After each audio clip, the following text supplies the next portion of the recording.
जन्मदिन, सालगिरह या किसी भी प्रकार का बधाई संदेश अब मात्र 299 रुपए में। आज ही संपर्क करें RJ रमझाजर में। हमारा नंबर है 9907756308 पर। जन्मदिन बधाई पर केक फ्री।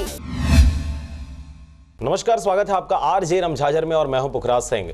रायपुर जिले में दिवाली से पहले मिलेगी 7वें वेतनमान के एरियर्स की दूसरी किस्त। दीपावली से पहले भूपेश सरकार ने प्रदेश के शासकीय कर्मचारियों को बड़ा तोहफा दिया है। राज्य में जितने भी शासकीय कर्मचारी हैं उन्हें 7वें वेतनमान के एरियर्स की दूसरी किस्त का भुगतान दीपावली से पहले किया जाएगा। मुख्यमंत्री भूपेश बघेल ने इसकी सहमति दे दी है। राज्य सरकार के इस निर्णय से प्रदेश के लगभग 3,50,000 शासकीय सेवक लाभान्वित होंगे। हालांकि इस फैसले से 550 करोड़ रुपए का अतिरिक्त भार खजाने पर पड़ेगा। रायपुर से मारुति नंदन पांडे की रिपोर्ट, RJ रमझाजर।